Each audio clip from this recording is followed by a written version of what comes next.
Bienvenidos a Tinta de Escritores, espacio que se emite regularmente desde la librería y Centro Cultural Mundos Invisibles. Mi nombre es Daniel Fernández Corsch y quien me acompaña el día de hoy es Nelson Caula. Nelson, gusto que estés hoy acá con nosotros. No, el gusto es mío, me encanta estar acá, es un rincón muy bonito. Tiene su magia. Sí, no, ni hablar, está muy bien.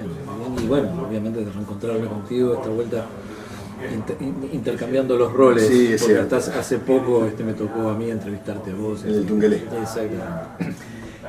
Bueno, hablar sobre la biografía de Nelson nos llevaría tanto tiempo como la entrevista en sí. Un hombre que ha recorrido un largo camino dentro de la cultura de nuestro país, con más de 15 libros, sí, bastantes más de 15 libros. Sí, cerca de 20. Claro.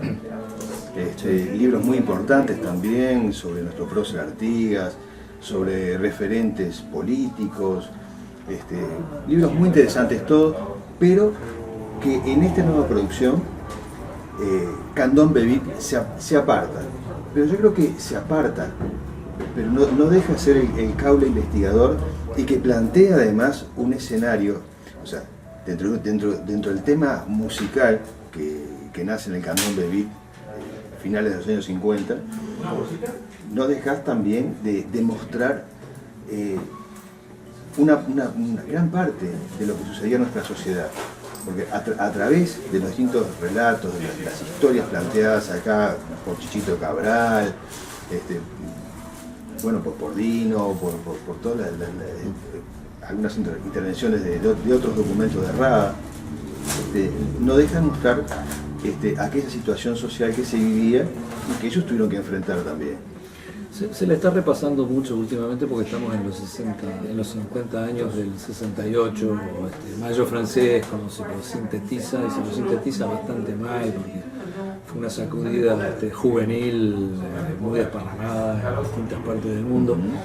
Y bueno, esta gente, estos músicos son fruto directo de esa generación. Un poco por la vida misma, por las circunstancias, por los cambios, por la juventud emergente que aparecía en escena como sector social plenamente identificable, y decía acá estoy, y donde la música juega un rol muy importante a partir de discos como Revolver, la banda de Corazones Solitarios, Sargento Pimienta. Y bueno, nosotros teníamos nuestro 68 muy complicado, con lo que bien se define históricamente como la predictadura, y aparecían estos monstruos. De repente no eran la camada musiquera más jugada en los textos, aunque escarbando un poco en esta historia te encontrás que sí. Pero eran grandes músicos, los arreglos, la creatividad, la estética, las melodías, las armonías, las músicas que crearon, que hasta hoy las siguen haciendo, abarcándola de tantas facetas distintas. Bueno, vos nombraste unos cuantos, están los Fatoruso también, Osvaldo, que realmente son una luz muy fuerte, ¿no? Alumbrando el panorama musical, social y artístico nuestro, ¿no? Sí, este libro no fue hecho recientemente, acá hay años de trabajo. O sea, ¿cuánto tiempo hubo entrevistas dando vuelta en tu vida hasta que llegaste a ese momento en que las concretaste en este trabajo? Fue un descubrimiento increíble, que fuera un descubrimiento. Yo siempre mantuve en todos mis espacios radiales, siempre durante mis casi 42 años de radio, siempre mantuve espacios importantes para esta corriente. Lo que fue generando, bueno, muchas charlas, mucha publicación, mucha investigación. Entonces, eso se acumuló en cintas, en cassettes, en recortes.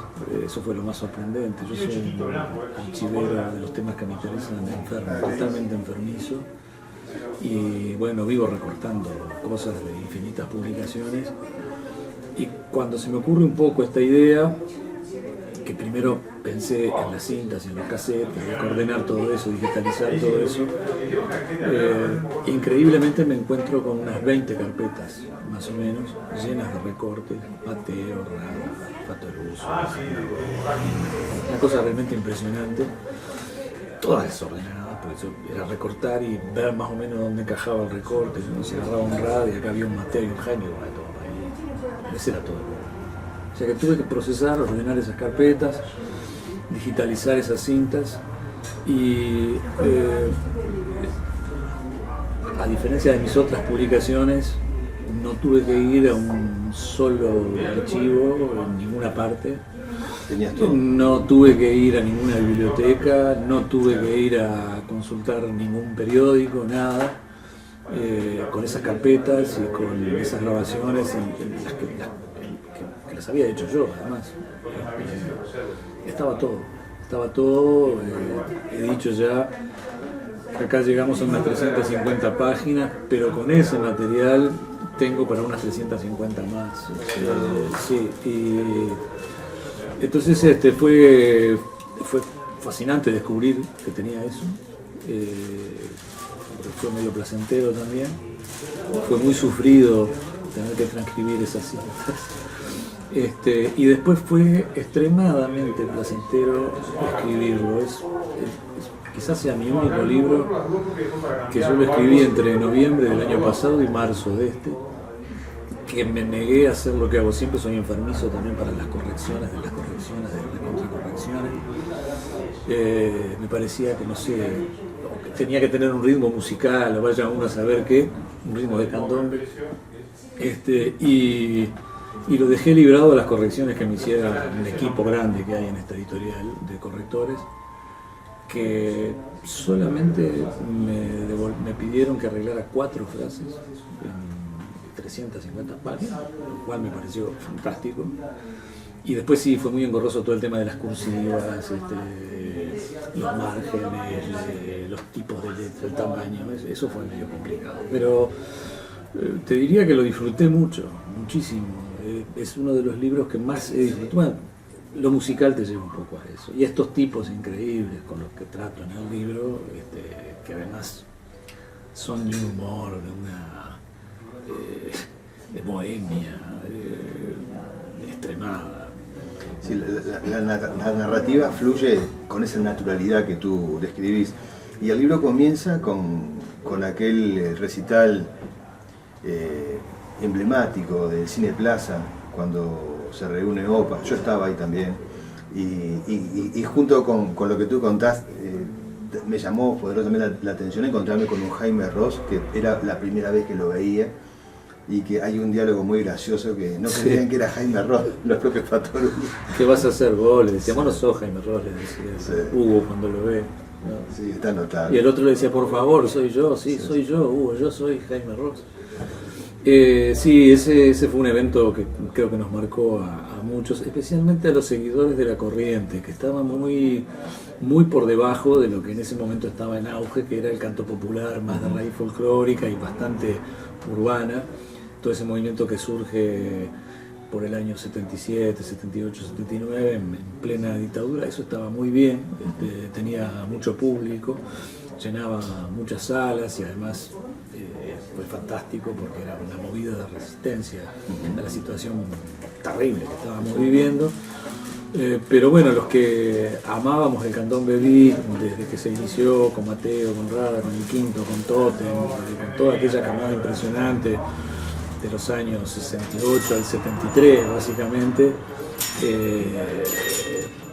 cuando nos enteramos de la presencia que venía el OPA, que venía Rada, estábamos desesperados porque llegara el día para reencontrarnos con ese sonido, con esa onda.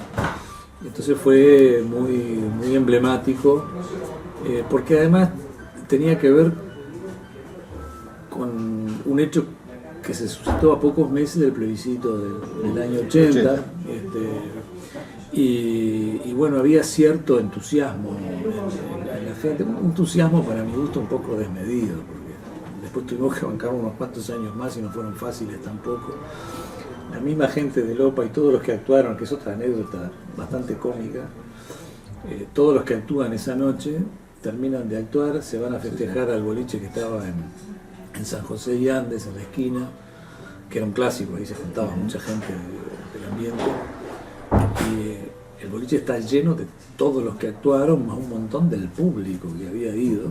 En determinado momento vienen varios móviles policiales y los detienen a todos, del primero al último que estaba dentro del boliche, que yo agradezco que haya pasado de eso. La deben haber pasado muy mal, Jaime, bueno, Hugo, no, se deben haber asustado, obviamente, pero me encanta porque es fiel reflejo de la época, y reconstruir ese episodio no hubiera sido lo mismo si no los hubieran detenido. Claro. Es fantástico. Exacto. Que haya pasado eso. Te encontrás con esas cosas maravillosas también en el libro, como ese otro lugar fantástico que fue el taller de los inútiles. El taller, el complejo industrial Los Inútiles. Parece inventado, pero sucedió. Yo me enamoré de eso cuando, es más, mirá, muchas veces estuve a punto de escribir algo que fuera el taller Los Inútiles, nada más, porque me parecía que eso tiene una magia, tiene un factor absolutamente único. Claro, porque confluyen en un solo lugar personas que construyeron la identidad de nuestra música. Candombe Beat ni hablar, pero eran los nombres rutilantes del hot club de jazz. De quienes después estuvieron en la experiencia esa de los candombes de vanguardia con el tío de Jaime, Jorge Ross y bueno, Bachicha Lencina, Escayola y sobre todo Manolo Guardia, que es un bastión de esta onda. Me parece que también es uno de los grandes hallazgos del libro, y especificar el rol fantástico que le tocó cumplir, no del todo reconocido en esta onda, a Manolo Guardia. Y jovencitos todos, guitarrita, tambor, bongó. Hasta Federico García Vigil. Federico García Vigil, Pasquet, una cosa realmente alucinante. Pero el que se mantenía alejado era Mateo. Él pasaba por ahí. Él pasaba, sí, es un ser de otro planeta, dice, sí. Era como un marciano, él no era, pero bueno, Chichito también, toda la gente. Bueno, cuando me la contó Chichito, yo dije, acá hay una historia, que yo la haré como pueda, pero la tendría que agarrar un novelista, ¿viste? Porque realmente se puede hacer un picnic, además todo lo que lograron después, todas esas figuras en poquitos años, 8 o 10 años ya eran todos unos fenómenos. Y bueno, esa cosa de que había una parrilla, de que estaban hasta las 2 o 3 de la mañana haciendo música, cantando, bebiendo, consiguiendo gallinas de los gallineros de la zona, que había muchos en pleno Pagola y 26 de marzo en esa época. Hay que ver que en ese ambiente que tú describís, también en el libro como obra, personalmente, pudo haber surgido Chicalanga. Totalmente. Empiezan a crear una música representativa. Creo que es Federico que cuenta que le hacen un tango a un gallego que era el dueño del bar de la esquina, ¿no? Narran el bar, y ahí ya hay una identificación ya están construyendo una identidad musical nuestra propia, ¿no? Eso surge ahí en el taller de Los Inútiles. Pero lo otro fantástico es que era un taller de verdad. De día funcionaba para arreglar motos y autos y nunca arreglaban nada. El taller estaba a cargo de Moisés, pobre Moisés, un gran guitarrista de guitarra, sí. No lo dejaban prosperar. En determinado momento se va a poner el taller en otro lado, claro. Porque no. Y es genial, alguien que reclama que le arreglen el auto y ya estaba medio cansado y lo ven un día, lo hacen venir de noche, lo invitan a tomar algo y el tipo le dan unos tambores y lo hacen cantar y tocar con una cosa extraordinaria, ¿no? Porque, claro, por eso me parecía que acá es un capítulo apenas, pero es para hacer una obra fantástica. No, sin duda, hay muchas partes de este libro de esa manera, ¿no? Y hay un personaje que está durante todo ese proceso, que es Gastón Ciarro. O sea, trato de ir hilvanando cosas porque no nos da el tiempo de un libro que es grandioso en cantidad de anécdotas, ¿no? Pero Dino es una persona que ha estado presente en todo ese proceso y reinventándose a sí mismo musicalmente también. Sí, él es un gran fundacional del candombe beat, con el hay veces, el canta, canta, canta, que eso es genial también. Porque en realidad surge un poco antes cuando se juntan en Orfeo Negro, Mateo y Rada, ahí nace el candombe beat. Pero es genial el proceso de grabaciones, y hay una anécdota muy buena también en el libro, que Dino está saliendo de los estudios de Sondor después de haber grabado por primera vez el Hay veces y el Canta, Canta, Canta, que fue un disco simple de los Caras. Y cuando sale se cruza con Rada. Y se saludan, porque se conocían, obviamente, qué sé yo, y Rada tenía horario para grabar Las Manzanas, que es el otro gran tema emblemático del origen del candombe beat, ¿no?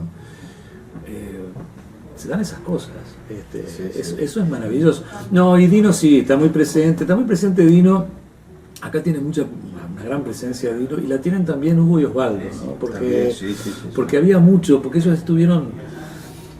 a mí lo que me gustaba significar que ellos fueron unos grandes creadores del candombe beat, de un candombe beat muy rico, armónicamente, rítmicamente, porque y medio como separado del resto. En tanto acá surgía el Quinto, que tiene unos candombe beat preciosos, y hasta hoy tiene unas canciones maravillosas.